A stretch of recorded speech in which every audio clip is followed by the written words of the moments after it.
Hey folks, David Tao with BarBend.com, and today we've got some of our favorite moments from the 2023 NOBULL CrossFit Games.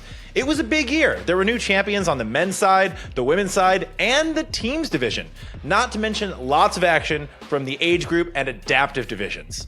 It was a tumultuous year. It was a surprise year. There were crashes, there were burnouts, there were gutsy performances, and even some inspiring moments. We've got our favorite, so stick around. But before we get into that, make sure to subscribe to BarBend on YouTube because we've got the latest and greatest from weightlifting, powerlifting, CrossFit, strongman, bodybuilding, and more, along with equipment reviews, supplement reviews, everything you need to know to get stronger and fitter today. So go ahead and subscribe. All right, the first memorable moment we want to highlight from this year's CrossFit Games, well, we say memorable, maybe surprising is the word, and that's a rough start for two-time defending champion and fittest man on earth, Justin Medeiros, who began the games with his worst ever games finish on any event. He finished 29th in the bike race.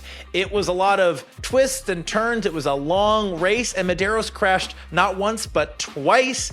We could see visible abrasions on his chest for basically the rest of the competition, and it clearly set his games off on the wrong foot. He finished in a still extremely respectable 13th place overall, but it wasn't really what we were expecting out of the gates for a man who many thought was poised to three-peat. So that's our first surprising moment, and it was really a disappointing moment for many fans, but we know Justin Medeiros will be back fighting and fitter than ever next year. Our second memorable moment from the 2023 CrossFit Games comes from 21-year-old athlete Jack Farlow. Now, we've seen in the past younger athletes in the men's and women's divisions tend to struggle or fall behind or lag behind a little bit when it comes to max strength output and those really heavy lifts. That's because, well, they just haven't had enough time to build that strength. But clearly not a problem for Jack Farlow, who clean and jerked 396 pounds, a CrossFit Games record for individuals in the Olympic weightlifting event for the individuals. 396 pounds, and he made it look pretty darn clean. So 21-year-old Jack Farlow, one of the younger competitors in the field, clearly the strongest Olympic lifter on the men's side this year. Our third moment, it was a tough one to watch, but it led to some inspiring moments later on in the games, and that came from Roman Khrennikov. Khrennikov is a games athlete who has been on the cusp of potentially being the fittest on earth for some years. He was a podium finisher last year, and this year he was actually wearing the white leader jersey for a portion of the games. Unfortunately, during event 10, Khrennikov landed awkwardly, the event was called Muscle Up Logs, and seemed to break his foot, or at the very least tear some important ligaments in his foot. We're still waiting on the final diagnosis.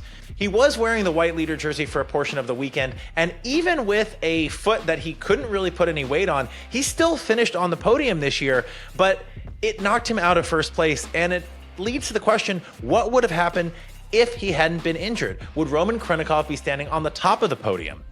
It led to some gutsy performances in events 11 and 12, including Roman actually doing heavy rope double unders on one foot. Now, there was no minimum work requirement for that next event, but he said he wanted to go out there and give it his all and inspire his young son who was watching from the stands. So Khrennikov, wow, gutsy performance, and that really changed the tide of this year's games. That's not to say Jeffrey Adler of Canada, who ended up coming in first place overall, wouldn't have won had Roman not been injured. We just don't know. But for someone in the leader position to suffer a significant injury like that and start tumbling down the leaderboard, well, it was unprecedented. And we're happy Roman was able to hang on and still finish in third place overall. That's how good his performance was through the first 10 events on the weekend. Our fourth memorable moment, and there are so many memorable moments, comes from multi-time CrossFit Games veteran Danielle, who absolutely scorched the inverted medley event. She finished this relatively short event a full 34 seconds faster than the next closest competitor. Brandon has always excelled at gymnastics movements, but she clearly was a cut above this year and even eclipsed past performances she's had upside down. It was an impressive performance, really a clinic in all of these movements, and it led to the question, is it humanly possible to go faster than she did on that medley? Probably not by much. Our fifth memorable moment from the 2023 CrossFit Games comes from young Canadian athlete Emma Lawson, who at 18 years old is the youngest athlete to ever stand on the CrossFit Games individual podium.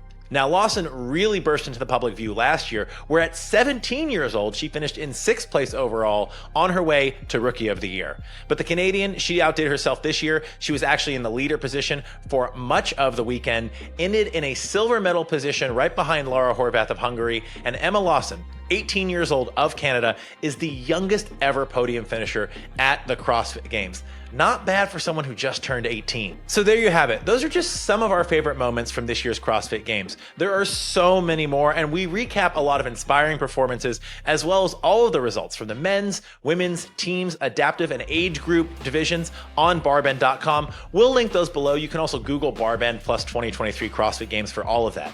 I wish we had more time to go into some specifics. For example, there were some Masters athletes who racked up their 4th, 5th, even 6th CrossFit Games titles. There were plenty of inspiring performances in the adaptive and age group division. We want to know, which events or which performances would you put at the top of your list for most inspiring from this year's CrossFit Games? Let us know in the comments below. We'll try and respond to every one of them. Until then, I'm David Tao. Thanks for tuning in.